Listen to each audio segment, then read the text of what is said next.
Hi, this is Faith, and you are watching The Faith Factor. Holla.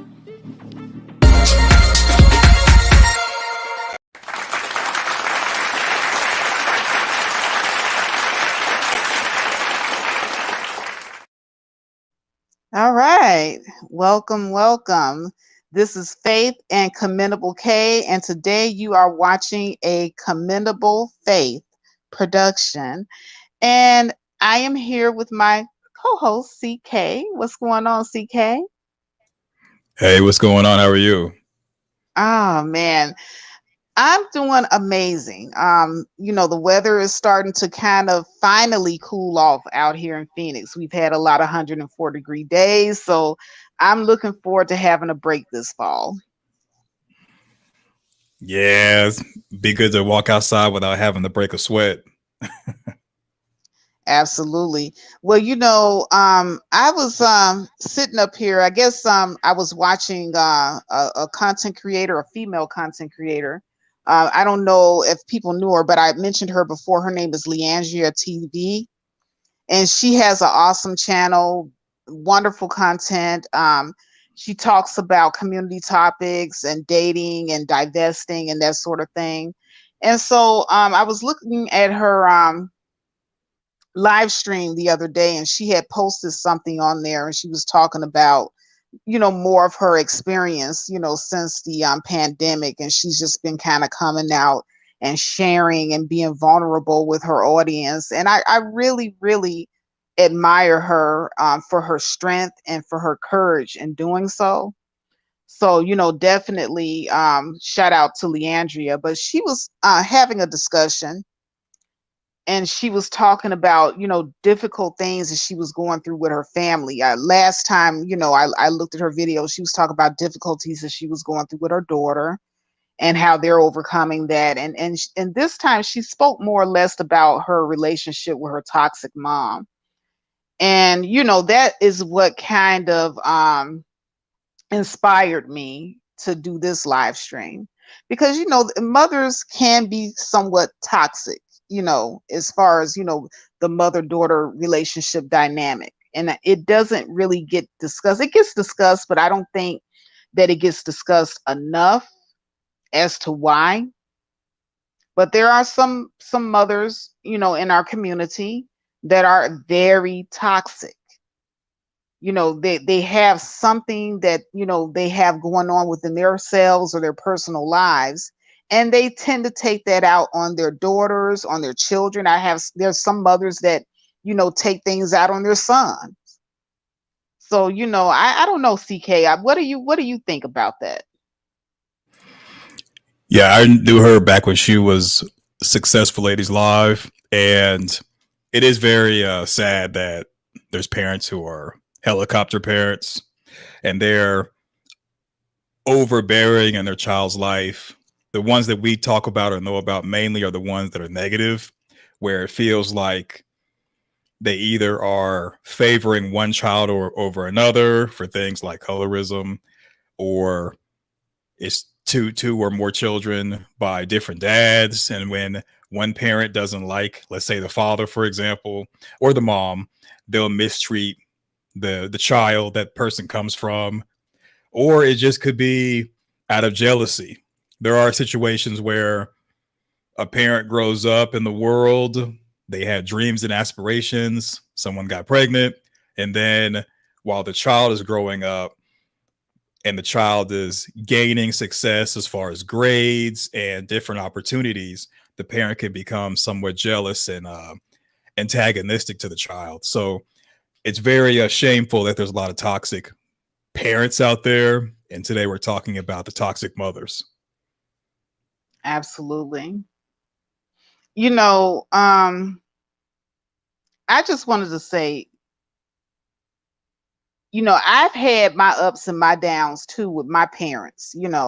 My mom, I think it's a normal thing, for there to be some, ups and downs with mothers and daughters, the dynamic, because, when you're a teenager and you're going through, your changes and different things of that nature. And I've gone through things with my daughters, with them being teenagers and even as adults. and the power struggles and the power dynamics of those relationships.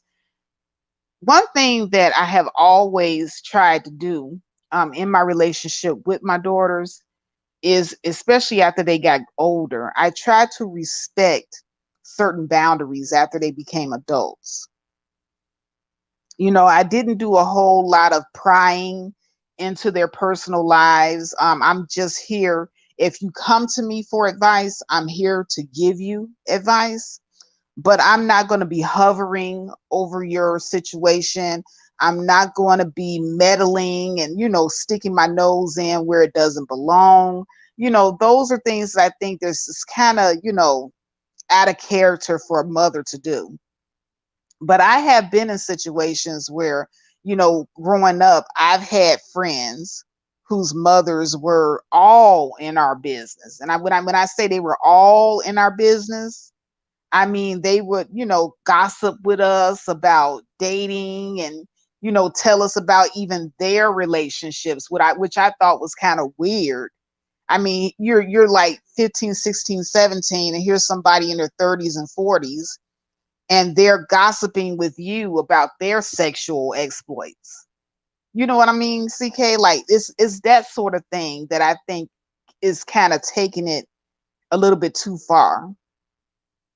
And like even after my children became grown, like I wouldn't feel comfortable having a conversation with my kids about stuff like, who I'm having sex with, or things of that nature. And, it's just certain boundaries that you just don't cross. I find it to be kind of toxic, and I just wouldn't go there with my kids.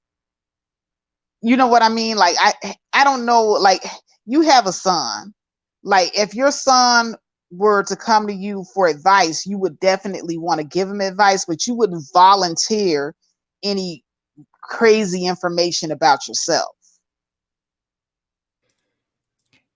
Yeah, usually a parent is going to give advice from a point of view of having healthy boundaries and experience. So, what a lot of people experience, in my opinion, is when they have interactions with children and they have unhealthy boundaries, somewhat dysfunctional communication, verbal and physical. It usually comes from the fact that when they were younger, older people crossed the line with them, which is why I always say that um, primarily the men in different communities usually will try stuff with the girls, and lines get crossed for various reasons, and so those girls grow up to be women, and because there's so many adult men and women who have crossed the line with children, it becomes normalized to be dysfunctional and have an unhealthy boundary.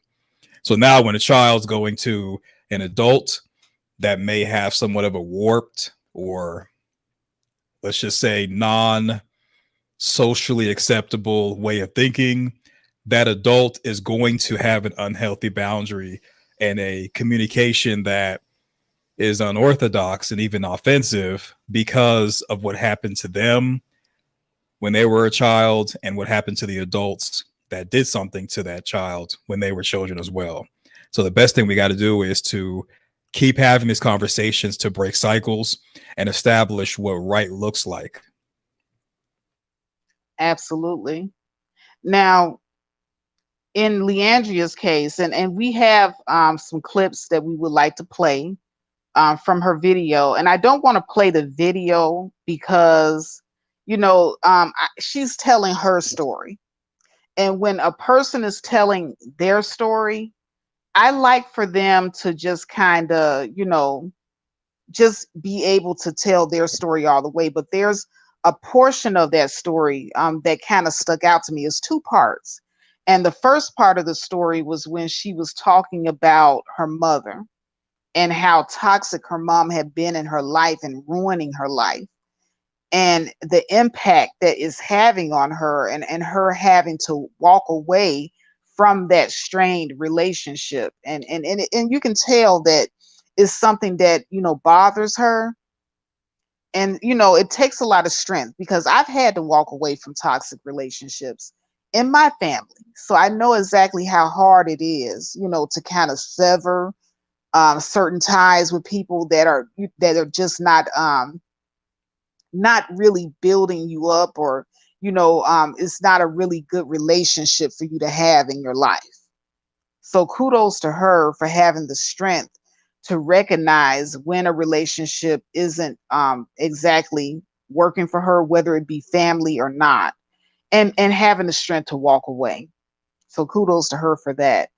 But CK, did you want to play the clip of her discussing the portion where she was talking about her mother actually you know, divulging information to her daughter's father that she shouldn't have been divulging? Sure, and I'll put up Leah's picture while doing it. Fair Okay. use.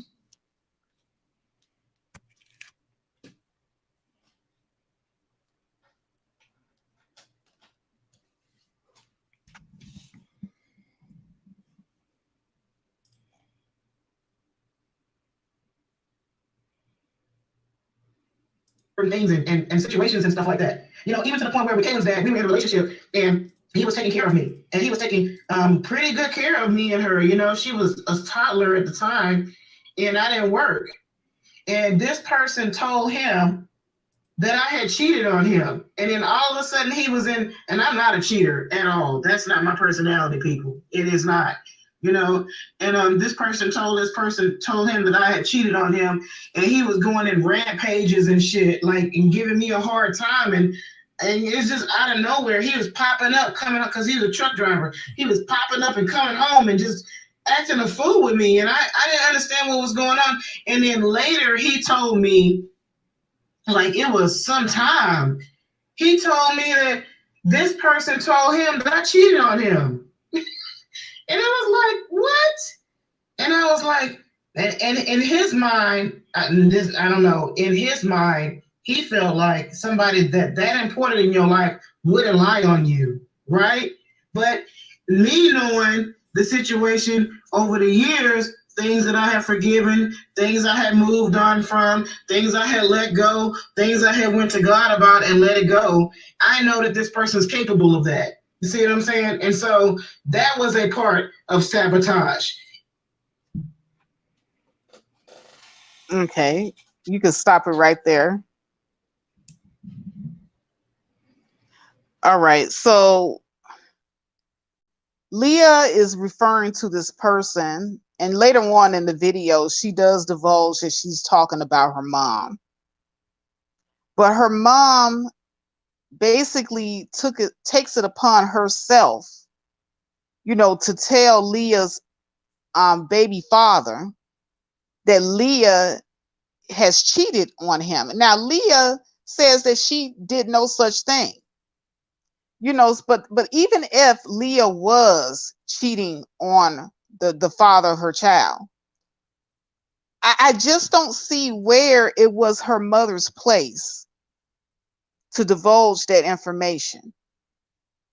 Like that was really an overstepping of boundary there. It didn't seem to me like, you know, she would have any reason to do that. Now, you know, I know people talk about in Black communities how the men would be bringing home different type of women, you know, to the family barbecue, picnic, meeting the family and stuff like that. And he would have like the one main girlfriend that everybody in the family knew. But he would be, you know, cheating on the main girlfriend and bringing all these different people around. And some people would say, well, you know, I would tell if my son was, you know, cheating on his girlfriend, especially if he was in a long-term relationship with them or whatever. Some people say that they would tell. But for me, I don't think that it would be my place to do that. Now, I could talk to my child, my daughter, my son, and I can express to them that I don't feel comfortable with you bringing these people around to my house. Now I can control what goes on in my house. Now, I have every right to demand respect in my house, but it's to me an overstepping of the boundary to go even further into divulging information that your child did not divulge on their own to people that they have relationships with. I don't know what the inner workings of those relationships are. I don't know if I'm doing more harm than good. So in that situation, Leandria's mother was way out of pocket. And that's just my opinion. I mean, what do you think, CK? Yeah, it does come across that Leah's mom had a problem with Leah, and that's why she would do that. And later on in the video, we'll play that clip in a minute. Leah's mom was also sabotaging her relationship with her daughter. So it just seems like Leah's mom did not like Leah. And it because Leah said that she's been dealing with her mom doing, we'll just say, toxic things for years. It would have been nice if they could perhaps have the conversation to figure out where all the energy is coming from. Because anytime a parent sabotages a child's relationship, opportunities. In the beginning part of the video, Leah's mom answered the phone when Leah's job had called, and the job said, "Hey, we're opening back up." And the mom said, "Okay, yeah, I'll be there," but didn't tell Leah that the phone call took place, and Leah got fired for a no call, no show. So all these different things is enough evidence there that Leah's mom has a problem with Leah. And in my opinion, I don't know all the information, but my first guess would be the mom has a problem with Leah and is trying to destroy her because of ill feelings, perhaps from Leah's dad. It may be something different. It may be deeper than that. But most of the time, parents want their children to succeed. But when you have a situation, you would think. Mm-hmm. But in a situation like this, and I've heard of several of them. I know, Faith, you have as well, where the parent is somewhat trying to tear down the child every chance they get. It's probably because the parent, or let's just say the mom, had the baby but didn't really want to raise a human and started to resent the child. And to kind of go further, we've all heard of stories of the mom or single mother, or even if she's married, she missed out on opportunities because she got pregnant. She couldn't pursue a career. She couldn't do this. She couldn't do that. And at first she's like, okay, well, I'm sacrificing for my child, but then it becomes a resentment for the child. And as a child grows up and the child starts to have success, now the mother is jealous, envious, enraged, and even angry that the child isn't going down the same negative path that the parent went down. So it's a lot to unpack with that. But I think when it boils down to it, it's just that Leah's mom resented having Leah, and the resentment turned into something more nefarious, and that's why there's all this sabotage. Yeah, I don't know exactly what the situation is, so I don't want to speculate on it as far as like why her mom did what she did, but just listening to Leah tell her story and just listening to the horrible things that she's saying that her mother did to her, it made me just kind of like really do some introspection on, things that in my own life. Like my parents were loving. My mom's a very good person, but my mother was more like a helicopter mom. And there's a difference between a toxic mother and a helicopter mother. Like my mother's a hoverer. That's what they call helicopter moms. But then what if you crisscross a hovering helicopter mom who hovers over you and want to make sure that you make all the right decisions and everything is going perfect, and they're just all in your life. That's how my mom was. Like, she's all in my life all the time. Like, I couldn't turn for her. But if you put that with the mother being toxic, she's hovering over you, she's all in your business, but she's toxic on top of it. That's got to be bad. That's got to be horrible. So going back to the first instance of what we just played here, this first clip that we played, it was terrible for Leah's mom to do that. Right now, you know, this could be the very reason why Leah and her baby's father didn't work out, because of the mother's interference. That could be very well the reason.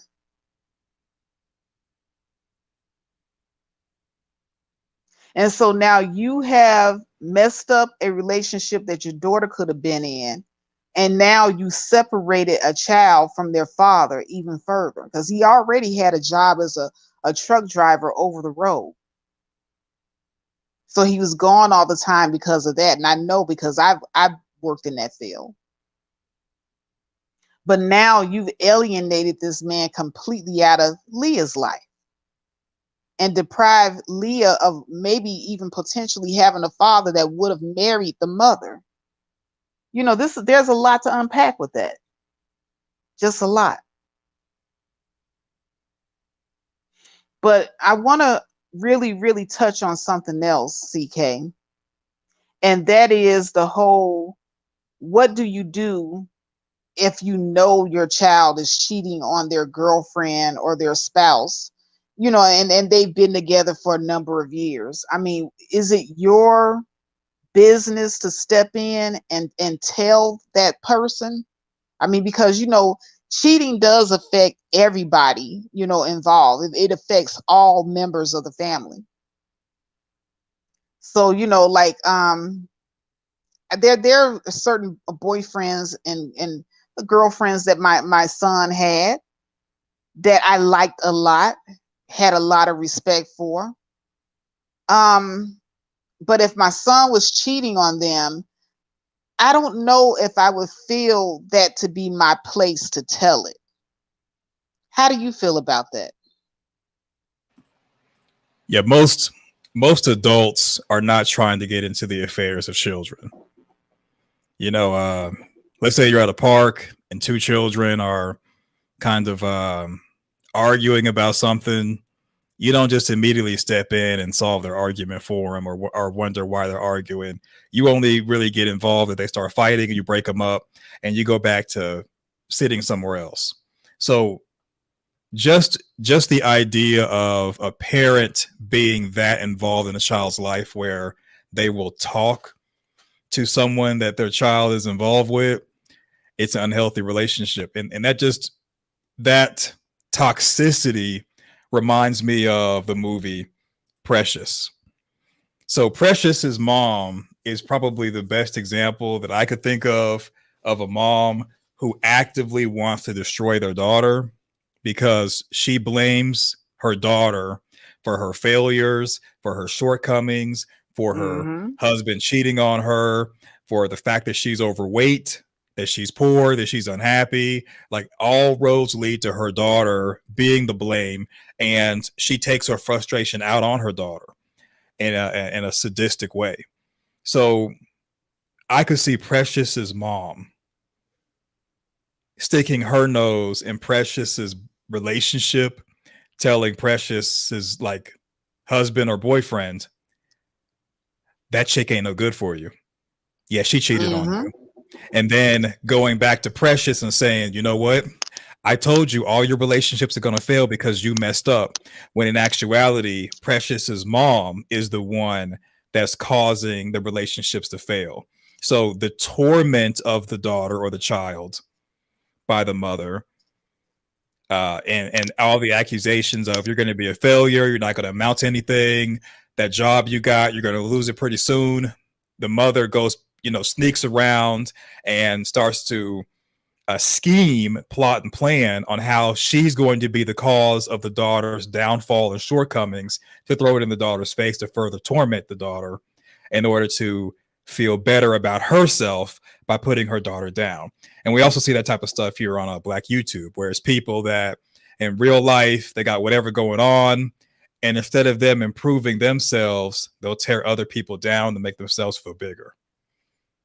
Absolutely. And that it's really good that you use the Precious example, because that's exactly the vibe that I was getting when Leandria was talking about her mom. Like, the mere fact that you would not even tell your daughter about the job opening back up after the pandemic. The pandemic caused a lot of people to lose a lot. A lot of people lost their jobs. A lot of people lost their homes. There were people having to move back in with families. And, there's a lot of situations that really, really changed because of that. And you knew that your daughter needed her job. Why would you not tell her that the job opened back up? Why would you make sure that you took your behind to work, but you didn't make sure that your daughter knew that it was time to go back to work, and cause her to get fired? And then I heard the part where she said that the mother told the people on the job that she didn't show up. The mother said this. So she's just like you're spot on. You're spot on with your example, CK. She's just like Precious' mom. Just like her. And there are a lot of young women that experience this in our communities. A lot of women that do, unfortunately. Unfortunately. What's up, AP from the Bronx in the house? She says, good afternoon, everyone. So there's another part in this video clip that Leandria was talking about her mom. And I really wanted to touch on that portion, because that's something that's a real bad thing in our community. And that's when Leandria was talking about her mother's influence over her daughter. So can you go ahead and continue to play that portion, CK?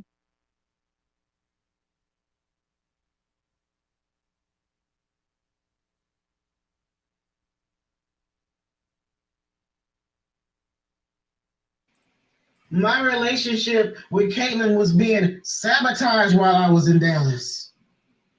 I tell her to go left. This person living with me would tell her to go right.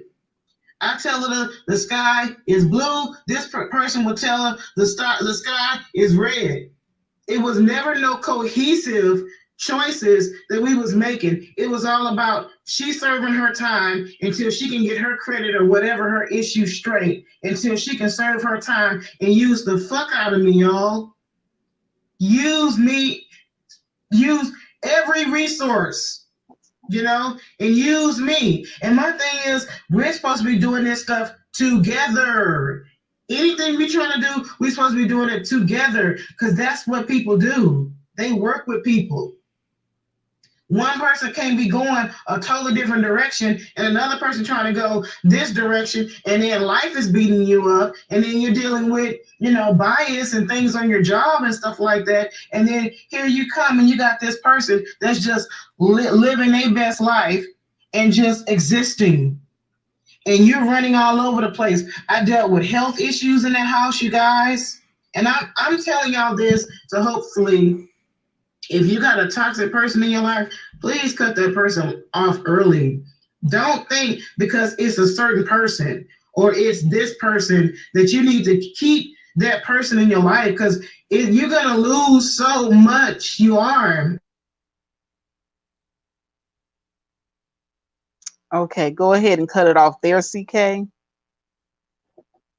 Now, I really wanted to touch on this portion of it, because when you, especially when you're a single parent, you know, you need as much of a support system as you possibly can get. So, you know, most of the time we as black women, we lean heavily on our mothers, our sisters, our aunts, our grandmothers, you know, the women in our family to kind of help us, you know, especially if we're by ourselves and, you know, we don't really have a lot of help from the father. So during the pandemic, it seems like Leah and her mom kind of clinged together because that's all they had. They had each other. And like she said, they were supposed to be helping each other.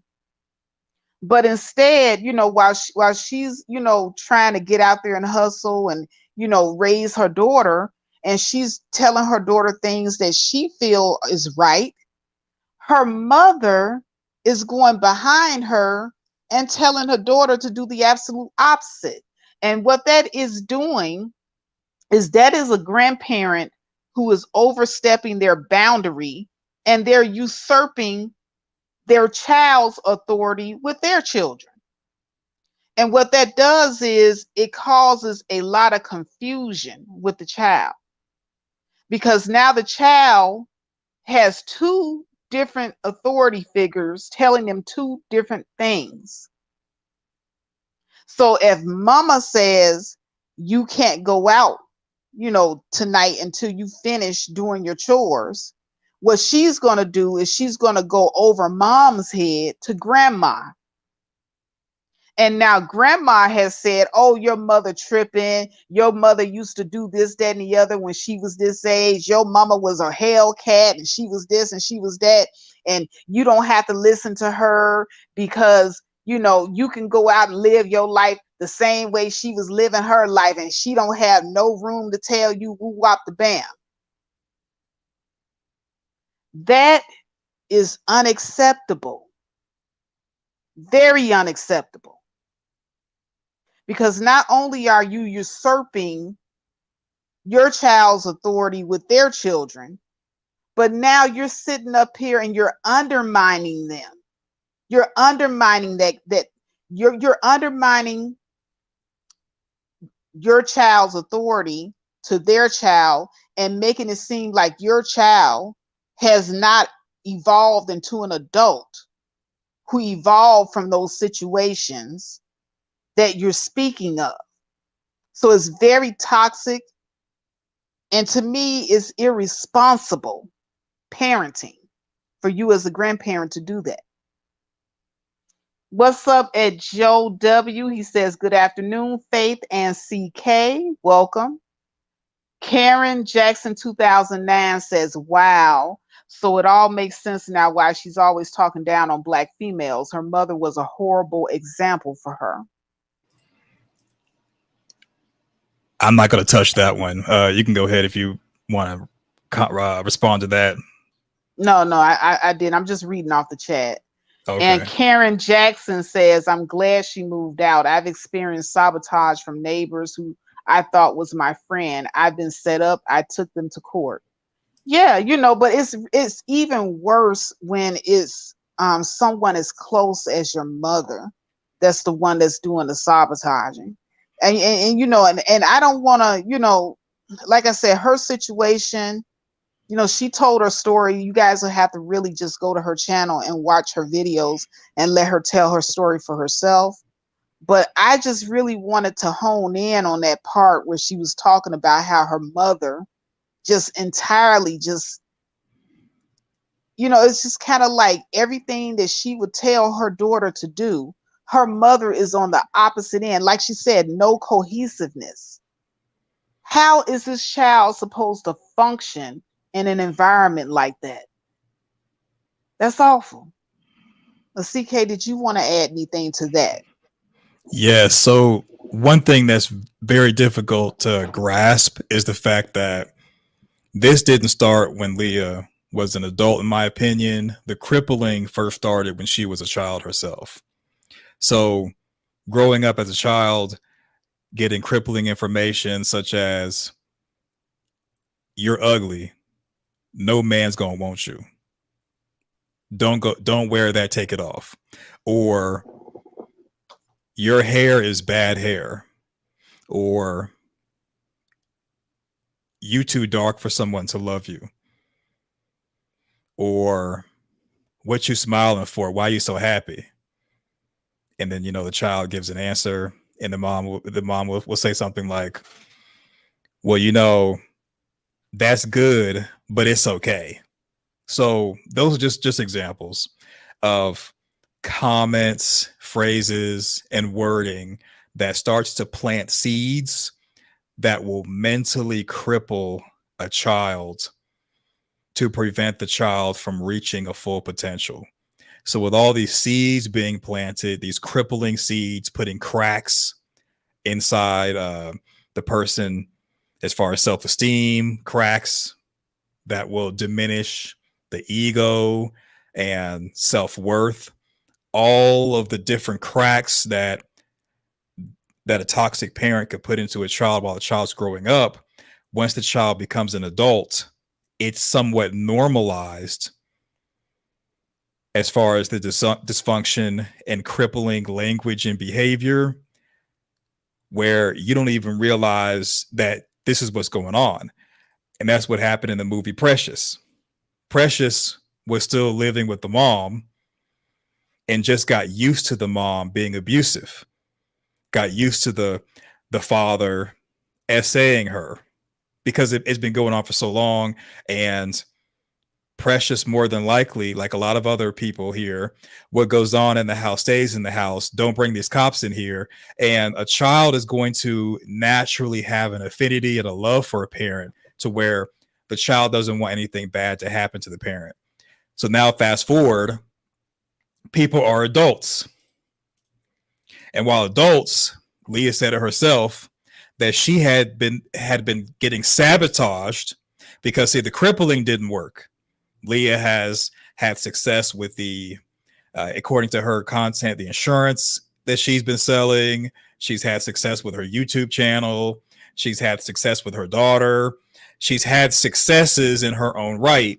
So the crippling didn't work. Now the mother is going to finally get the final say so, as in, I told you so, you ain't going to amount to nothing, to where now we're sabotaging.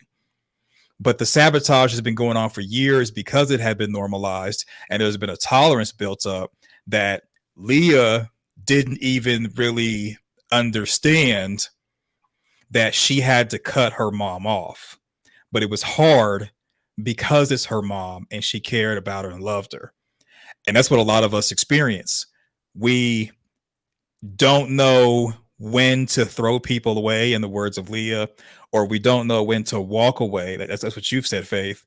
We don't know when to draw a line in the sand and walk away, because we're hoping people will change, or will say, okay, what they did was messed up, but I can handle it.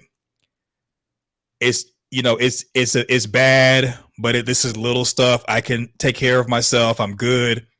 And not understanding that we're literally on fire, burning, but we don't want to recognize the pain because we don't want to lose someone who we feel we need, like a Right. codependency. But go ahead. Exactly. And here's the thing. Leah's mom might have been jealous of her, like you said, might have been jealous of Leah's achievements, because, like you said, she has a lot of wins under her belt. In spite of everything that this woman was probably doing to bring her down, she still managed to be a successful lady. That's hence the name Successful Lady Live, which is the name of her which was the name of her YouTube channel, Successful Ladies Live. She was a successful lady, and she still is a successful lady in my eyes. Just having a setback in life doesn't mean that you're a failure. A lot of people got set back during the pandemic. But what really, really stands out to me is she might have been chipping away at this woman when she was a child, like CK said. And so when that didn't work, she reaches around and she grabs her daughter. You feel me, CK? I do. She reaches around and says, "Okay, well, since I can't get through to you, I know what you love more than anything else in this world. I'm going to get at you through your daughter." And that's some sad stuff right there. Because now, and here's the thing, there are lots of parenting articles that talk about parents who overstep their boundaries with their grandchildren. I think there was an article in USA Today. What was that? Grandparents usurping authority. Yeah, usurping their children's authority. Let's see what we have here as far as the news articles. While you look for that, is it okay if I kind of continue on with? Yeah, go ahead. Go ahead. So just like with the movie poster for the movie Precious, I know you all are probably tired of me talking about this, but in the poster, it has a picture of Precious played by Gabby Sidibe, and if you notice, it's not a full figure. There's cracks all throughout her body, and at the lower half there's a hand. So the hand represents Precious's mom, implanting different things to sabotage or cripple her early on. And so the hand and all the crippling information, the physical, verbal abuse, the financial abuse, it has cracked and destroyed Precious from within. So even though you look at her and you're like, oh, she's overweight, the overweightness or the obesity is a symptom of the problem of having a negative childhood. Her having low self-esteem is a byproduct or a symptom of having a toxic upbringing.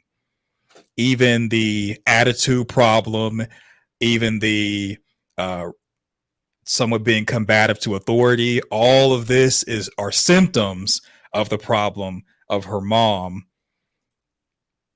chipping away at her every day, including her father and other people, chipping away at her to the point where she no longer is what she could have been.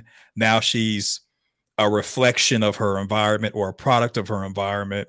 And if time goes on too long without getting therapy or some type of turnarounds, she becomes her mom. And in the movie, she was real close to becoming like her mom. And if they do a part 2, she may end up being like her mom. And so, and you know, I don't want to just take too much of a leap, but I think that was reflective in Leah's content, especially because when she was. Oh, I'm sorry to cut you off, but that is true, because she did say that, you know, she and her daughter bumped heads, and you know, maybe one day her daughter will have her own story about Leah. You know what I'm saying? Hope so not. You're right. You're right. It could be generational, but yeah. I know. I'm sure my kids have stories about me. And I have stories about my parents, and so on and so on. We all feel like we've been wronged from generation to generation. So, you know, it's always that, you know, risk, you know, because we always parent from, you know, our perspective of when we were children and what we needed as children. And so we project what we needed as children onto our children. You found the article yet? Yeah, I found it. So basically, this is an article from Sunday Standard. It says when grandparents undermine parents' authority. And basically, it's an article that was written in 2021 by Info Coleman. And it says, bringing a cute little bundle of joy into the world is exciting, and it is. But defending your parenting style to family and friends is not. Societal expectations of grandparents only serve to compound the problem. Many grandparents look forward to this time as their reward for the hard work of parenting their own children many years before. They view their new role as an indulgent one, where they can enjoy spoiling the grandchildren without the burden of responsibility for discipline. Taken too far, this often undermines the efforts of parents to instill a sense of order, limits, and routine into their children's lives and a clear idea of who is boss. And this is the one line right here, a clear idea of who is boss. Because when you have too many parents with their hands, in the mixer, and they're not all on the same page, they're not on the same accord, and they're kind of bickering, arguing with each other.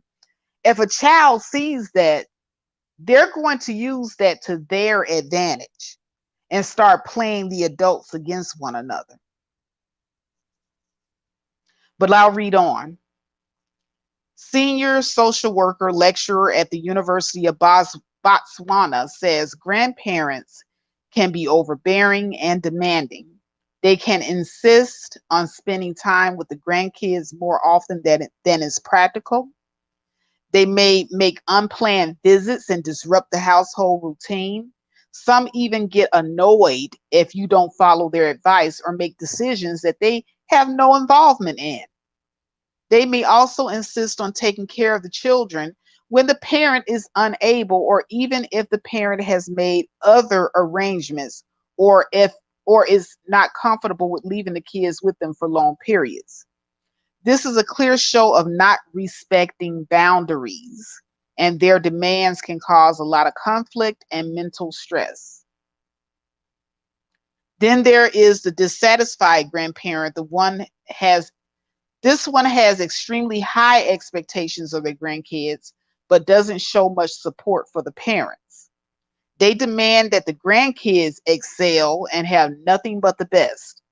This may sound great, but it can put pressure on the parent to give the child everything their parent expects, as well as for the grandkids to live up to unreasonably high expectations.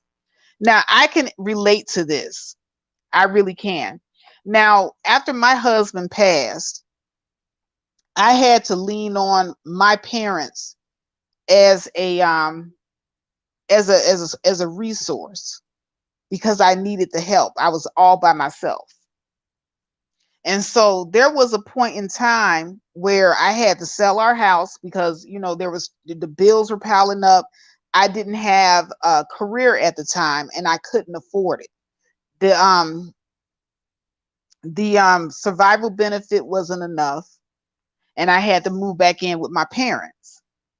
And so when I moved back in with my parents, I wanted to take my money and I wanted to save my money and just kind of, get us somewhere where we could afford to live, and, where there's good schools, good neighborhood that's safe, et cetera, et cetera. But my mom was putting pressure on me to put my kids in this private school that I could not afford. Now, it would have been nice if I had the money when my husband was alive. We could afford it. But I didn't have the money like that. I didn't have it like that. I was barely scraping by and being able to save to get us somewhere decent to live. And so having that pressure from my mother to because she wanted to see my, just like the article says, she wanted to see my children excel and succeed, but she was not looking at what it was doing to me in order to, make that happen, and then try to save money to move out. So it did put a huge burden on me. And I was so burdened because I love my kids, and yes, I want to see them succeed too, and I want to put them in private school. But at the same time, it was like it was making it hard for me to achieve my goal of saving enough money and so that we can move out and go to a decent area where the schools are already nice, and you don't have to pay for private school. So it was two things going on at the same time. And it took a lot for me to stand up for myself. Now, when my husband was alive, my mother, she wasn't really as intrusive in our lives like that. And that's because when my husband was alive, um, he just kind of made sure that, his parents or my parents, weren't, intrusive in our lives like that. And, me, I'm kind of like wimpy, whatever my mom and my dad said, I was reluctant not to go along with it. And he knew that about me. So he took the lead and kind of, standing up, for our family and making sure that, we were the ones that were, the leaders and guidance of our children and governing over our family and our marriage. So he did that. And when he left, I was vulnerable. I needed help, and I fell into, kind of letting my mom take charge. And in doing that, it was damaging. It was very damaging because there were certain ideas and expectations and certain ways that I wanted to raise my children that were different than what my mom had. And so we bumped heads, and I knew I had to leave. I had to go. So this article is very much spot on. CK, did you want to add anything?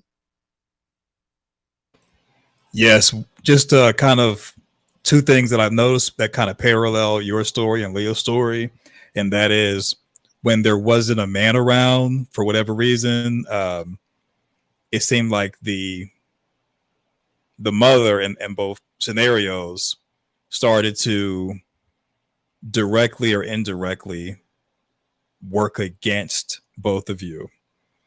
So in your case, my condolences for the loss of your husband. But it may be that Leah's, and I'm just speculating, I don't know for sure. It may be that Leah's mom the whole time wanted to continue to sabotage Leah, but she couldn't while Leah's daughter's dad was more in the picture and they all lived together. So in my opinion, Leah's mom may have systematically removed Leah's daughter's dad from being in the picture so that she wouldn't have any roadblocks to harm her. Now, I'm not saying that your mom did the same thing with you anyway, especially after your husband passed away, but it just seems like the common denominator, in my opinion, is that when there's not men around, parents directly or indirectly, on purpose or an accident, start to work against their children instead of having the conversation and supporting them and what the parent wants or doesn't want. Because in my opinion, I think as a grandparent, you're like, hey, I've already raised the children. I've already raised my children. They're grown. They're on their own. All I want to do is support. And we're going to play a clip in a minute, if it's okay with you, Faith. As far as yeah, absolutely. But before you do, I did want to answer. At AP from the Bronx had a question down in the chat. She said, did aunts, uncles, and siblings help you stand up to your parents, Faith? And the answer is, now my sister and I are 14 years apart. So she would have been a little girl, so she wouldn't have been able to help me stand up for anything. And by that time, my brother had been deleted. He'd been, yeah. So my brother was gone, and it was just basically me as the older sibling. And my aunts and uncles, they were my, parents' brothers and sisters. So, they were kind of like all from the old school of, you have to respect authority. And so there was a pecking order. So they weren't very helpful. I had to, and it's kind of hard. Like, this is the reason why I can kind of really, really vibe with Leah, because it's kind of hard to stand up for yourself in those types of situations when you really don't have a whole lot of backing. And like CK said, my husband was the only person that I had that was backing me up, and he was no longer here. So I had to learn to be strong, and I had to learn to stand up for myself. And it didn't mean that I had to be disrespectful, you know, to my mom and everything. But I had to stand up and just be like, no, this is my plan. I plan to do this. This is what I want from my children, and this is how I want to raise my children. And you know, I'm sorry, but you don't get to make that decision. You raised me. I'm grown, and now I'm going to raise my children the way I see fit, the same way you were able to raise me the way that you saw fit. And so I had to get the backbone, and I had to stand up for myself. And see, and this is what I see Leah doing. She's finally getting the backbone to stand up for herself. Now, I did it pretty early on, you know, and it was scary. You know, a lot of people in the family came against me. You know, people, you know, didn't like that I was, you know, standing up for myself. But you got to stand up for yourself. You got to stand your ground. But CK, go ahead. Just wanted to kind of AP says she agrees they see the husband as a parent. So in my opinion, they really see the husband as an obstacle to impose their will on not just the grandchild, but the parent as well. And that's, you know, I don't know who said it, but it's, maybe he said it, Faith, it's a power struggle when it comes to households. It's a power struggle because we as people naturally want to conquer or we want to control. So when you have the power struggle between, let's say, daughter and mother, and, you know, Faith, correct me if I'm wrong, it just seems that both women or both daughter and mother want to control the environment, especially the older the daughter gets. And if both don't have a conversation as far as do's and don'ts, and both people don't have the healthy boundaries, with the daughter taking up for herself and the mother understanding that as this person gets older, they're not a child anymore, and you have to somewhat give some of the power up so that the child can, or the daughter can breathe, it's going to create a toxic environment every time.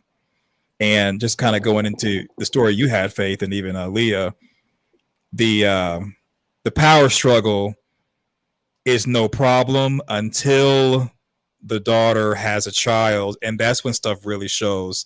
And so, in my opinion, we have to be able to see the warning signs that people have to be cut off, because cutting not just detrimental people off, but people thrown away that those interact with, is the only way you can really have peace of mind and have a healthy relationship with raising your children.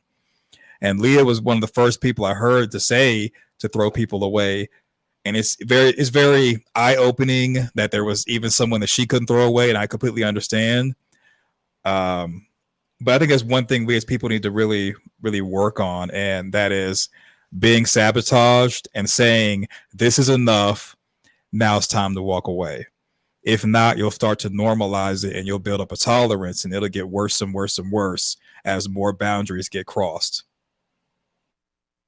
Facts.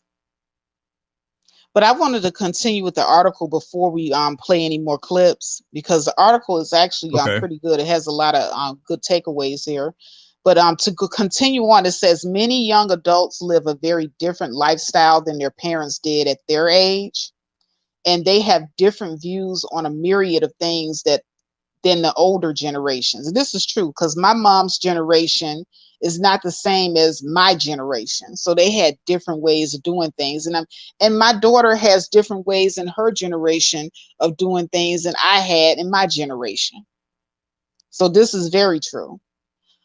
It also says they also aren't too fond of asking their friends and family for parenting advice. Younger parents are bound to make different decisions about raising their kids than their own parents did. But a clash of personalities of parents on both sides is usually where the problems arise. As a new parent, this transition means you're suddenly making major decisions about nonstop almost nonstop. You're making major decisions almost nonstop.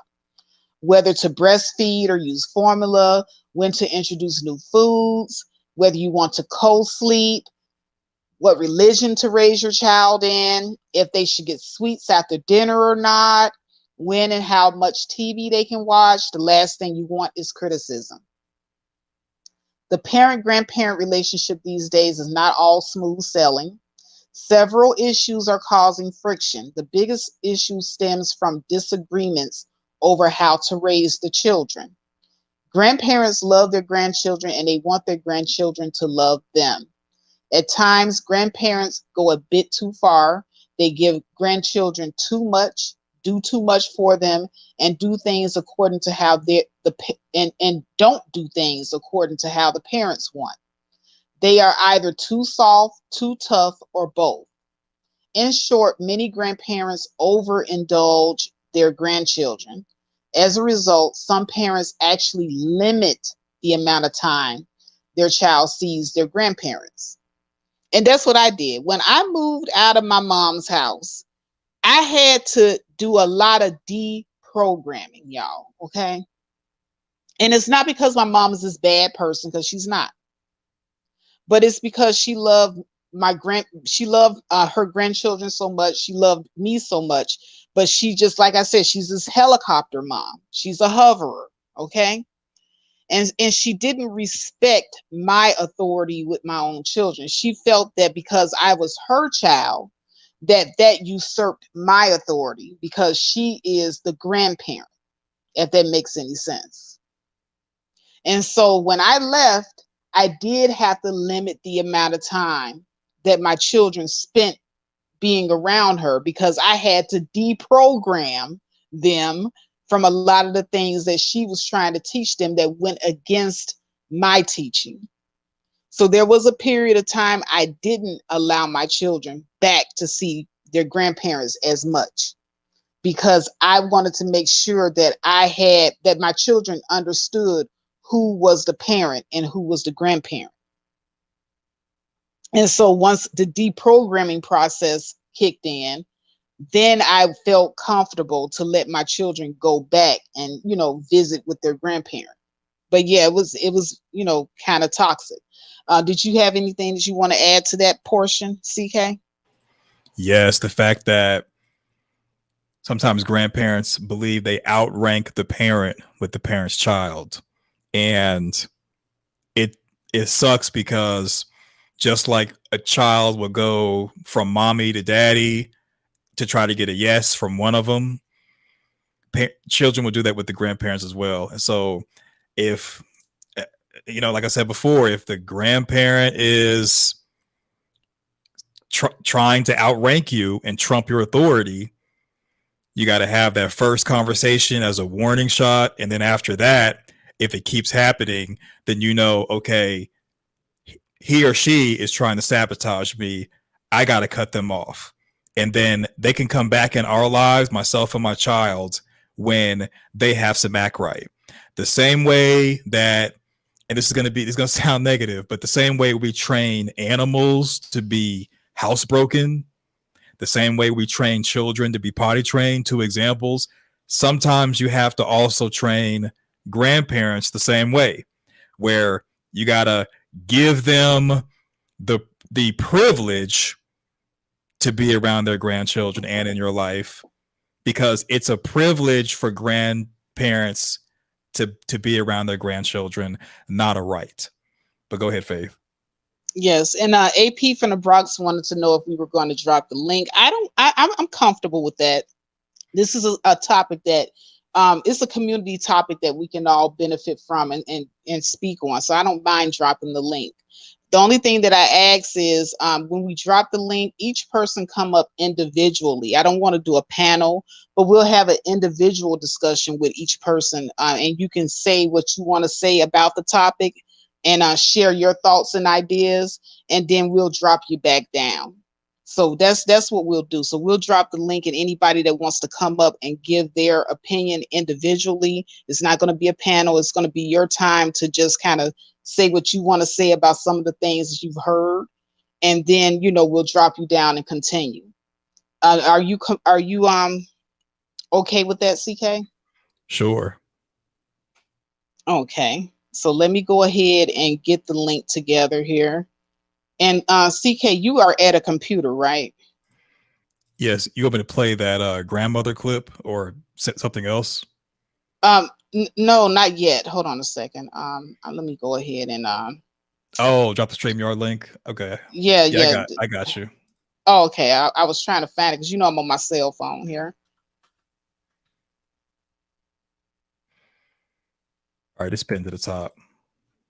Okay, so the link is in the chat, and CK has also pinned the link to the top of the chat. So if anybody wants to hit the link and you have something that you want to share, we'll give you your 5 minutes of fame. You can share what you want to share, ask us what you want to ask us about the topic. We're only talking about this topic, so if you're not coming up to talk about the topic, we're going to have to boot you off. But we have no problem giving everybody their 5 minutes of fame here. But let me go ahead and continue on. So Dr. Sophie Miyagi, clinical psychologist, says in many cases, grandparents try to impose their parenting strategies merely because they consider themselves more experienced. They think they know what is better for the child, therefore it is their right to guide the parents. Everyone wants their parents to offer a positive impact if they are involved in their grandchildren's lives. When grandparents have a negative impact or undermine how their kids want to raise their children, it can be painful to break ties with them until they can change their behaviors. But it may be necessary for your health and that of your kids. Grandparents that willfully do the opposite of what you have decided for your children, who try to enforce their version of parenting on your kids and even argue with you in front of your kids, may be doing more harm than good. Some of this may come from cultural or religious beliefs that you may not agree with. You have anything to add to that, CK, or did you want me to continue? Continue.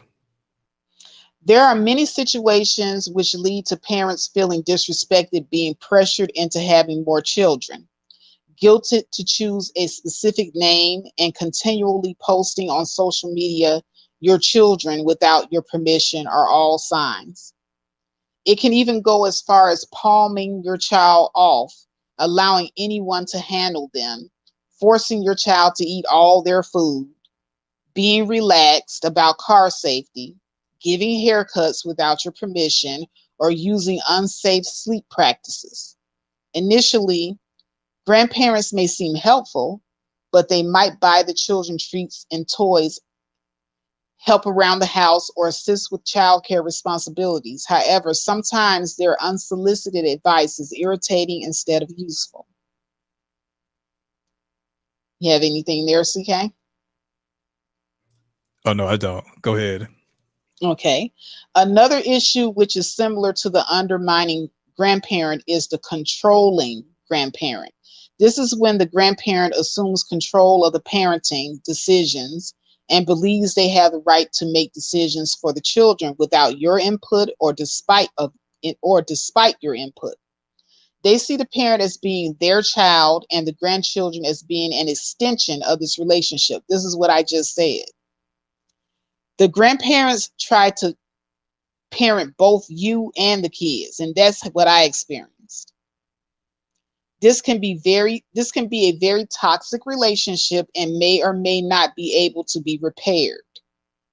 It is somewhat normal for parents to disagree with their children's parenting practices and choices, but it is not okay for them to override them in front of their children. Sometimes these types of grandparents may also use financial support as a way to control the parent. They may offer financial support, but then threaten to withdraw it if things aren't done their way. This can be even more difficult if one is living with their parents due to financial difficulties. And that was my situation. So that's the entire article. And I do see that somebody has come up. Before I bring anybody up, did you have anything that you wanted to add to the article? Yeah, it's just one thing that the parent in the article, it talks about the grandparent believing and feeling like because they raised the child into an adult, that that child's child is their child as well. And that feeling of outranking, you're going to have to remove that person from your life, that grandparent from your life, until they understand that they don't outrank you. They're not, they're a grandparent, which is just a title. It's a privilege to have their grandchild in their life. And you know, it's not like I'm your puppet and then my child's your puppet. We're a family. There's layers. The grandparent should be only be allowed back into the child and the grandchild's life once it's understood that the grandparent is nothing more than someone that's going to give consultation or advice, and that's it. That's all I have. I agree. All right. Well, I would like to go ahead and welcome our guest to the panel. Miss AP from the Bronx is in the house. What's up, lady? Hey, pretty good. Can y'all hear me? Yes. Okay, good. Yeah, this is another great topic from the two of you. I've been all over the place, and this is a different phone, so that's why I have a crazy avatar there. But yeah, my parent was kind of like Medea, and everybody kind of had a love-hate relationship with her. She, you know, this is when she was a single parent after her and my dad separated, and people were afraid of her. Like, she would do things and she would kind of terrorize us, but everybody was so afraid of her, they were paralyzed. They wouldn't make a move. And then when we became adults, people were like, oh, I felt so sorry for you, blah, blah, blah. And I'm looking at them like, well, why didn't you do anything? Why didn't you step in? We were kids. And they were like, well, we didn't want to this and we didn't want to that. And it was just horrible because it was kind of like, it was like we were hostages and no one would save us. And so when it got to the point of being grandparents, she pretty much was starting the same thing over and over again. And by then we were all adults and we all intervened and we all like foiled her efforts. Yeah, and see, that's good that you actually had people to kind of intervene and help you stand up to your parent. At the end, yeah, I wish I had that, you know, but it was tough. I had to do it by myself. If I had people helping me, oh my goodness, that would have been, girl, you just don't know. We were scared of her. I mean, she's an opposing figure. I mean, she had to be. She was a single parent, you know, so she had to puff herself up. But it wasn't. We were too afraid to stand up to her. But when we all got our own places, that's when we had the strength to stand up to her, because she would tell you in a second, get out. You know, I'll throw you out. You'll be 9 years old. And she's like, if you don't do what I tell you to do, I'm going to throw you out, you know. So we had to, that's how we got our backbone when we were the heads of our own households. We were like, well, you can't threaten to throw me out now, you know. we got a place to go. You know, you ain't scaring me now. That's right. But we did, before she passed, we all said what we had to say, and we were respectful. You know, we were all respectful, and we respectfully told her, what you did was wrong. We don't appreciate it. And that's not how you do things. Right. And that's the main part, you know, letting her know that what she did, how it affected you. Because a lot of people, I think in our community, we sweep a lot of stuff under the rug. Yeah. And there's a lot of things that Big Mama could get away with. And Right. I'm a testimony to them. My grandmother could get away with murder. Like she could murder 10 people, and the rest of the family would be helping her hide the bodies under the house. Right. Like that's how much power, she had. Well, So, then she had us scared about what happens in this house stays in this house.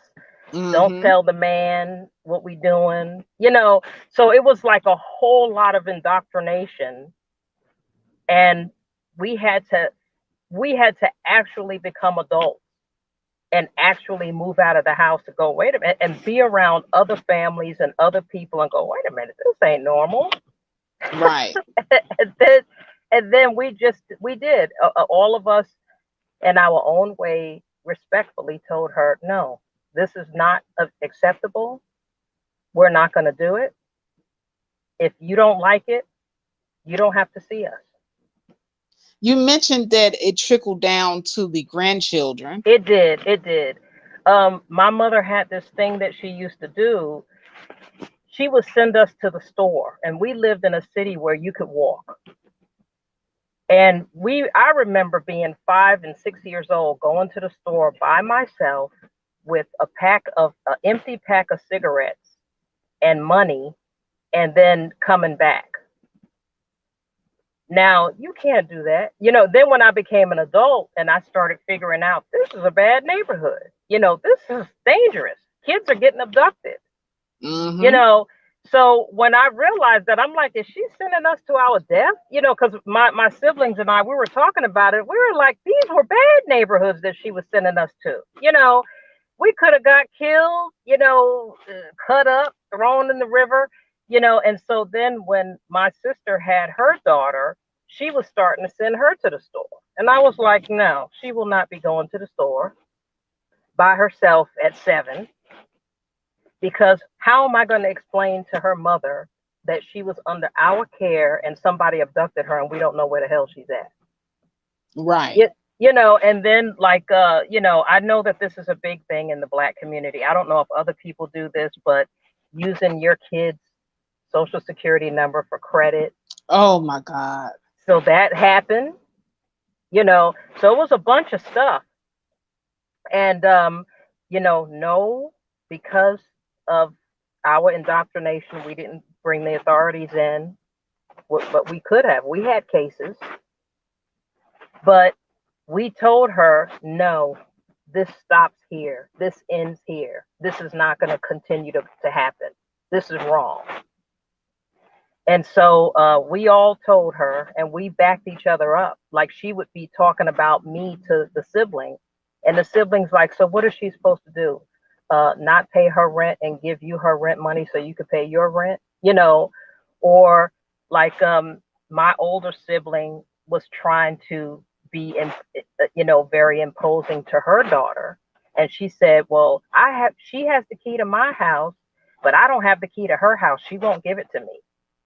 And I just looked at her and I said, she can't give you the key to her house. And she was like, why? And I said, because she's an adult now and she needs to separate from you and she needs to practice her own autonomy. And she can't have you just walking in with a key. She's an adult now. That she has, what she's doing is normal. She was demanding the key to her house? Yeah, my sister, kind of is hot-headed like my mom was. So she was thinking that when her daughter was an adult and her daughter got her first apartment, that she should have the key, because she said that my niece has the key to, that her daughter has the key to her house. So therefore she should have the key to her house. And she was telling me, like, she was wanting me to agree with her, because we both were brought up in a toxic environment where we had no privacy and no respect, no nothing. And I told her, and I went against her, and I said, nope. I said, she cannot give you the key to her apartment. And she was like, why? And I see, said, I think giving the key is a very personal thing. It should be to somebody that you trust. Like my children, I'm going to tell you, my kids don't have the key to my house, because I don't want them just coming in, my places, they live by herself, you know, and CK might be over there, and Faith and CK might be having some, you know, couple time. Right. I can't have y'all just coming in my front door anytime you feel like it. You know, but that was part might of it. see something you want to see. That was part of it, of not having the dignity of having personal space, personal property. That was part of us growing up. And so my sister was carrying that on, trying to carry it on to the next generation. And she came to me for support, and I said, I can't support you on this. She's right. She's not. But now I do have to ask you. Now I can understand, you know, hovering over children, and you know, and kids not having a certain amount of privacy, because in my house, like my kids, you know, if I went in their room and I, you know, being a nosy mom, because I'm all for being a nosy mom when your kids are still, you know, young, right? Because there are certain things that you do have to know and have to be in the know about. And your kids should feel, you know, comfortable to come to you about certain things. But after my children graduated from high school and became adults, I kind of loosened up the reins a lot, you know, because they were grown. And I let them have their autonomy. I agree with that part. But the part that I was going through was I had a younger sibling that was on crack, and she was going through my stuff and stealing it and selling it to buy crack. Oh, wow. So, you know, come on now. You know, and then when I would say, okay, what happened to my jacket? What happened to my shoes? What happened to my jewelry? What happened to the money I left here? She would just play dumb and go, I don't know, it's around here somewhere. I'm like, okay, come on now. And that was your sibling doing that to you? No, it was my okay. It was, the sibling was on crack, but I would be at work and I would be at school. And while I was at work and school, my mother would let this sibling in. And my mother would just let the person have free reign to the whole house. And it's like, okay, you know, this person is on crack. You know, even if you give her like $10-$20 to, you know, run a couple of errands for you, that ain't going to be enough. She's going to have to supplement that money with other things. And if she sees my gold chain or my earrings or my shoes or my jacket, she's going to use that to sell it to buy drugs. So if you're going to be letting her in, and if she's your guest, then you keep an eye on her. Don't let her just have free reign and going up in my room and just going shopping like you know, this is Macy's, you know. And so it was like you know, she just had this willy-nilly, you know, kind of way of parented when she became an empty nester, because by then she was desperate for companionship, because she pushed us away by the time we were teenagers. So she was just, you know, close, you know, she would just let people just let it all hang out by then, because she's like, nobody's visiting me, because she knows she did wrong. Yeah, I could see that. And did she steal anything from the mom? Well, that's the thing, is that she's not dumb, you know. She knows that this person is my lifeline to steal. So I'm not going to get this person mad. I'm going to steal from the person who's at work and at school all day. So she would steal all of my stuff, and then I'd come home. She knew what time I came home, so she'd be gone by the time I got there. So when I said, well, I tried, you know, to work with, you know, my mom, and I was like, look, you know, you're by yourself, I'm by myself. Let's get a mother-daughter house. You know, I'll take care of you. Well, how am I going to take care of her if you keep letting the crackhead come in there and steal all my stuff? Everything's gone. So finally I said, okay, can you at least, I'm not telling you what to do. Can you at least watch her? She didn't do that. That was strike one. I said, well, can you at least only let her in when I'm there so I can guard my stuff? She didn't do that. That's strike two. I said, okay, well, when she steals my stuff, can you at least replace it? She said she's not going to do it. I said, okay, well, I guess it's every man for himself. And I moved out. The sad part about it is that she died alone in the hospital with no one by her side because I live in a different state and the other one was on crack. She don't know what day it is. So, I mean, I offered to take care of her, but I mean, I can only do what I can do. I mean, just like they were saying, you have to get away from toxic people. I can't let you just rob me. You know, if you're gonna keep opening up the door and letting a person rob me, deaf, dumb, and blind. Come on, this is too much. Yeah, I agree. You know, and especially she should have actually made sure if she knew that that person was like that, that they didn't, like you said, have free reign to go throughout the entire house. Yeah, and I wasn't even I wasn't even, I wasn't even mad. I was like, look, okay, I understand she's your daughter. You want to see her. I get it. But can you at least keep an eye on her? Because you know that she steals. And she just, and I was like, well, I mean, if you don't care, then I guess it's every man for himself. I guess I need to look out for myself because, when I was in the military, I sent money home and I thought that I was going to be able to get my own place. She already stole some of the money from me and was playing dumb and saying she thought I gave it to her. So it's like, I'm like, wow. And then saying, oh, well, that's why, Black people don't have anything because they don't stick together. And I said, what happened when I stuck together with you? You know what? I hate when people try to do that. That's shaming language. Well, that's what I'm saying. It's like, I co-signed for her to get a loan. She took the money and did something else with it and then never paid it back. Then when I was ready to buy my house, they was like, well, what the hell is this right here? Then she had the nerve to say, oh, that's why Black people don't have nothing because they don't stick together. I said, I stuck together with you and look at where I'm at. So, but everything, like I said, everything that we had to tell her, we told her. We didn't curse her out. We didn't invite her to kiss our behind. But we told her, this is not right. Stop saying, stop gaslighting us.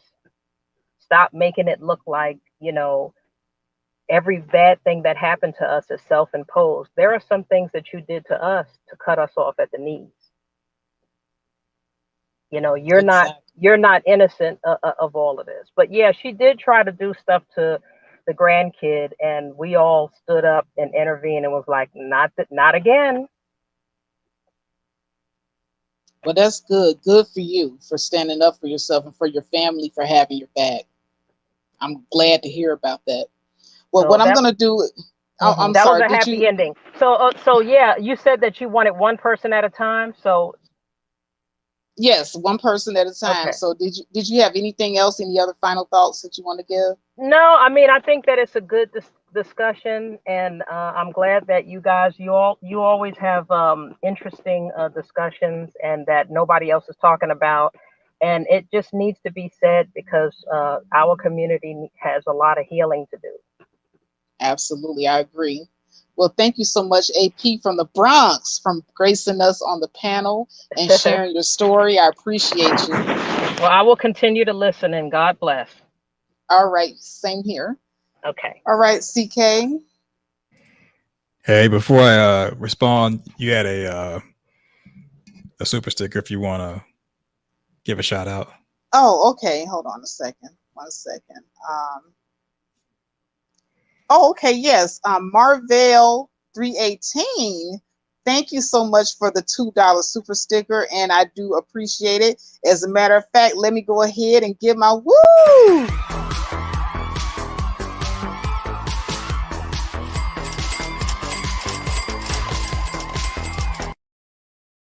All right. Yay. All right. Well, AP, she shared quite a bit, and I really appreciate it. Her telling her story.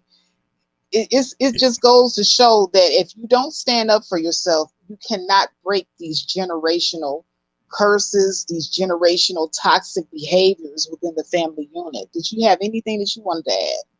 I do. So having one's own place is the key to having own strength. AP's mom, according to the AP, the mom was using AP from the Bronx's things as bait to reel in the crackhead daughter, to kind of like manipulate that relationship. Because in my opinion, I believe the mother knew that the crackhead daughter didn't want to really come around. So the mother was somewhat forcing that relationship, which I guess it's like a manipulative personality disorder. And she was using AP's stuff as bait to bring her around. And the mother refused to watch her things or keep the crackhead from stealing, because she knew that if there was no bait, the crackhead wouldn't come around. And it's unfortunate that a lot of our families have had to deal with stuff like that, where someone knows that someone's on drugs. Instead of having conversations about getting in rehab, they'll use that addiction to manipulate and force the person to come around for like the mother's benefit of feeling like she's a good mom. Because, oh, well, you know, I'm a good mom. My daughter always wants to come around, when in actuality, it's carrot on a stick, if you will. And the mom was also using shaming language about Black people don't stick together to control and manipulate AP from the Bronx. So it's almost like people who are manipulative, and you could even say narcissistic to a certain extent. And this does not constitute a medical or psychiatric advice. I am not a therapist or a psychologist or a psychiatrist. If you want one of those, get one of those for entertainment purposes only. Sometimes people will treat us like puppets, and they'll find what tugs on our heartstrings to manipulate us into doing what they want us to do and not what we want to do. And when they can't do that, that circles back around to the situation with Precious's mom, where they'll use different things to somewhat cripple someone in their childhood. And then when they become an adult, now they're sabotaging and destroying relationships, getting you fired from your job, coming in between you and your significant other, because they simply want to manipulate, control you, and isolate you from things that are a resource to you. Like, you know, Faith, you said your husband, and Leah's child's father. Those are resources. So separating you from your resources allows you to be isolated and easier to control. And it somewhat breaks down your defenses and makes it easier for you to be a manipulative or manipulated puppet for the person who wants to make themselves feel bigger than what they are.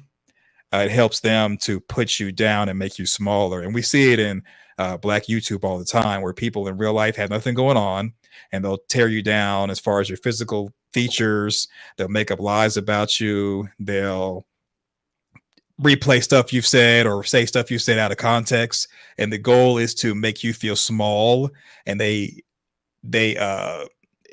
enlist the support of an audience to also help them with this, so that as they're making you feel small, it makes them feel bigger and more important. Facts. Okay, so I guess the last part that we can discuss is when grandparents are the ones that are being preyed upon and used.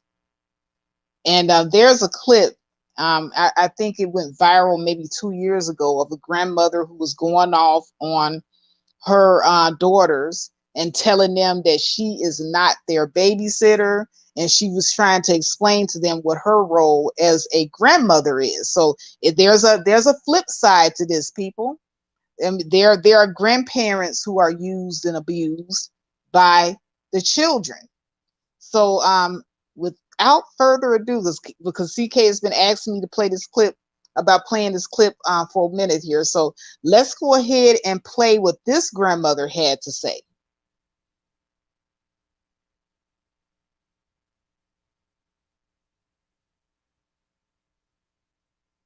Generation, y'all millennials, y'all got it all fucked up. The reason why is because grandparents, because I became a grandparent, does not automatically make me the babysitter or a daycare.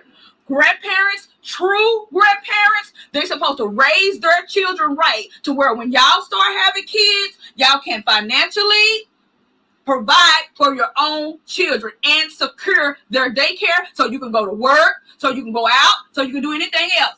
Grandparents. See, let me tell you where you got it wrong. No. True grandparents are supposed to be able to call for their grandkids. Y'all supposed to come over here. No, that's for the daddies. That's for the daddies. When the daddies ain't in the home, that's where they go for the daddies. Oh, they go to their daddies for the summer because y'all got to split custody. That's how y'all got it fucked up. Grandparents are supposed to be able to come to your house and stay with you and visit with their grandkids. You're supposed to be able to drop your kids off when your grandparents call for them and in their leisure time. Grandparents are not supposed to be daycares. Everybody's time is valuable. We have our own life. We work very hard to get everybody out of the house. Why would we want to raise your kids and keep your kids? That's out of order. But black people, the black culture is so dysfunctional. That's why y'all think that grandparents is supposed to be keeping kids and raising kids. It don't go that way. Y'all got it messed up. So they're not going to step out and guess what? Yes, stuff like that is a portion. I'm supposed to be able to say, yo, on the 27th, I booked for me and my grandkids. Everybody going. Whoever ain't going, I don't need y'all money. I don't need y'all nothing. I don't need nothing. I just need my grandkids. Right. That's what we're supposed to do. So we can't just drop them off when we want to. No, it don't supposed to be dropping them off when you want to. Like, here go your grandkids. No. See. No. It don't go like that. You know why? Because we already had our lives with raising kids. We don't supposed to be tied down raising fucking kids. We supposed to be gardening, going to the senior citizens place, bingo, and all that other fucking shit. That's what we raised y'all for, to be able to take care of y'all kids. We didn't send y'all out, but y'all did go. Where y'all go? The summers. And where did y'all go? To y'all other people. Your daddy people. If the daddy is not in the home, he's supposed to do the summers. Y'all supposed to rotate holidays. What the fuck? Y'all, but see what it is? Y'all think that we supposed to do that because y'all got a sense of entitlement. Y'all think just because I'm the mom, I'm the grandma, that you're supposed to push your kids off on me. That's not how it goes. But it takes strong mothers like me to let you know the shit don't go like that to get it right. Other than that, I'll be sitting here rocking all y'all goddamn kids and y'all doing this, doing that. No. No. Trust and believe. They will be in the system. They will be at the shelter. They will be wherever they need to be because you didn't do what the fuck you were supposed to do as a parent. It had nothing to do with me. You wouldn't. I most definitely fucking would.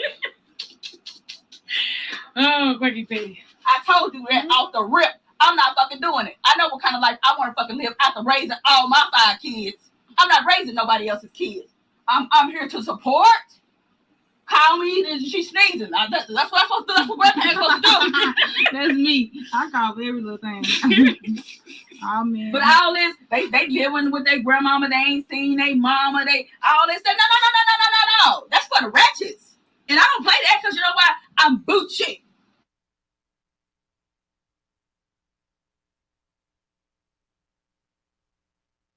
All right.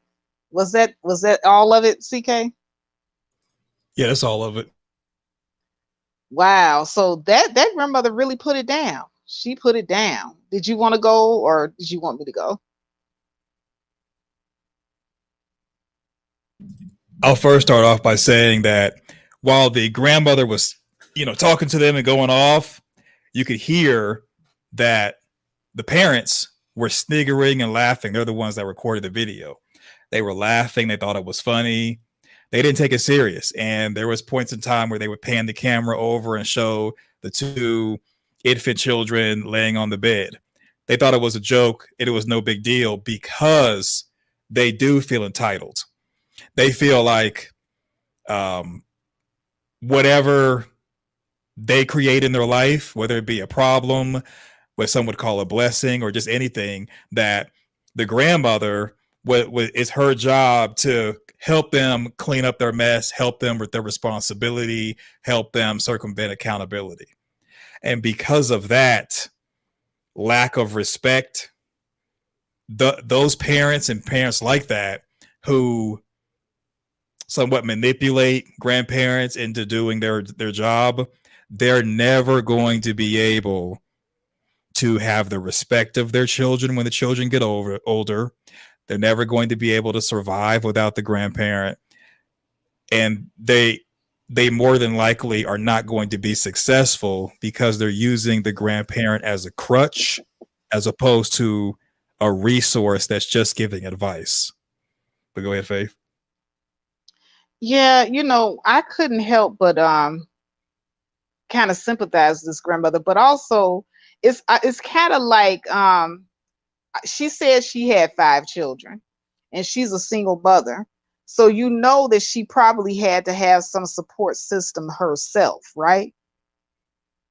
Right. So it seems like there's kind of like maybe don't do to me what I did to my mom type thing going on here as well. Because in the Black community, and you can correct me if I'm wrong, but the big mamas kind of stopped at, I want to say, the baby boomers. Because like the women of my mother's generation, they didn't mind, gathering up all the children, gathering up all the family. They just kind of figured that was their role in life. And the women before that, and the women before that, and the women before that, that's what they kind of did. So now it seems like Generation X grandmothers came in and they're kind of like, oh, hell no. Let me tell you half of something. I'm not doing it. Hey, you was at my mama's house all day and all night, when I was out running the streets when I was young, but don't y'all expect me to do the same thing for you, because I'm still not done running the streets. Am I wrong for saying this, CK? Nope, is this not an accurate depiction here? It's accurate. So, it seems like the Generation X grandmothers don't want the same thing to be done to them that they did to their mothers. And here's the thing. I applaud this woman for standing up for herself because she spoke tabernacle. But at the same time, a lot of you that's sitting up here now, you want to, stand up for yourselves. And rightfully so, it's time for us to change this mindset of what grandparents are there for. I totally agree. But it is kind of hypocritical when a lot of y'all was doing the same thing. A lot of y'all was doing the exact same thing. So I did want to point out the hypocrisy. But at the same time, after pointing out the hypocrisy, she's absolutely right. Unfortunately, a lot of women in my generation didn't follow the same prescription that they themselves now want their daughters to follow, the same prescription. But, with change being necessary, it's kind of like a catch-22, CK. It's kind of like, some bad stuff happened in the previous generation. And now you're with the new generation. You were part of the bad stuff that happened because you put your kids off on your mom and your mom put y'all off on her mom. So now, who breaks the cycle? So I guess Generation X grandmothers are the ones that are going to break the cycle, even though they're being hypocritical. They're being hypocritical. But do you think it's a necessary move, even though it's a little hypocritical? It's definitely necessary because, in my opinion, based off looking at the video, there was a boy and girl baby on the bed. So I believe that it wasn't necessarily that the grandmother didn't want her grandchildren. It's just that the different decisions that the mother or mothers had made that put the hardship on the grandmother, they were continuing to do that and wanting to use the grandmother as a automatic babysitter so they can continue to go to the club, so they can continue to not get jobs, so they can continue to dibble and dabble with different men that come and go as a revolving door, so they can continue to drink and smoke and not live productive lifestyles and not be good parents. I think that really is what the issue is people are or let's say women are getting pregnant, they're having the children, which is fine, that's their choice. But then instead of them wanting to raise the human, they want to have a baby just to have a baby so that quote unquote someone can love me back unconditionally, and someone I can love and who will love me back no matter what. But then they don't want to actually raise a human into adulthood and foster a productive and loving and stable environment for the child to grow up in. They just assume that the grandmother, because all other grandmothers in the hood and in history have been quote unquote big mama, so she's going to be the one to really raise the children. I'm going to go out tonight to the club, even though I just gave birth. I'm going to twerk. I'm going to do what I want to do. And I'm not going to have a care in the world, because just like with the welfare system, there's this safety net that prevents me from having to be responsible, that prevents me from having to plan and think ahead, and prevents me from being a productive parent like everyone else is in society. Absolutely. Well, that was the last clip, and what I would have to say about that clip is that it is definitely necessary to break the bonds of toxic behavior and toxic systems that have been holding us back as a group. We do have to teach better behaviors by standing up for ourselves and not allowing people to walk all over us. And standing up for yourself, that means that even if you are a parent and your parents are trying to usurp your authority, it's very important for you as a parent to let your parent know that, hey, you had your time as a parent. This is my time as a parent. These are my children, and these are my rules. And if you cannot respect that, then you will not be seeing your grandchildren as much as you think you're going to see them, because I have control over that. You don't. And on the flip side of that, if you're a grandparent and you feel as if your child is abusing you as a grandparent, you know, you want to see your grandchildren, you love your grandchildren, but at the same time, you don't want to, you know, be a surrogate parent to your grandchildren. Your grandchildren have parents. You need to stand up for yourself in that instance. Hey, I'm not these children parent. You are the parent. I raised you. My job is done. Like the lady said in the video, I did my job. I raised you. You all are grown. These are your children. Come get your kids. Now, you know, in my leisure time, you know, when I have the time, or if there's something that you need to do and it's an emergency or something like that, I would love to have my grandchildren. But anything outside of that, you know, everybody, you know what, CK, it just comes down to everybody setting boundaries. That's what it comes down to. Parents have to set boundaries with grandparents, and grandparents have to set boundaries with their children regarding their grandchildren. Everybody has to have boundaries, and everybody needs to respect each other's boundaries. So that's pretty much all that I have to say on both situations. Did you have any final thoughts, or ready to close it out? Nope, I'm going to say ditto. You summed it up perfectly. I'm good to go. All right.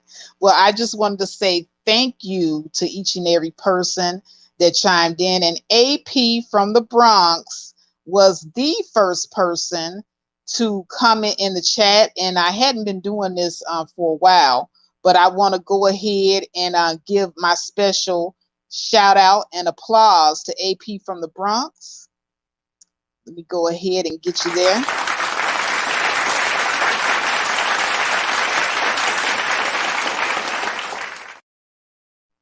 All right, this is a good show. Thank you so much. And if you are watching this show on the replay, please make sure you hit the like button. Make sure that you subscribe to this channel if you're new.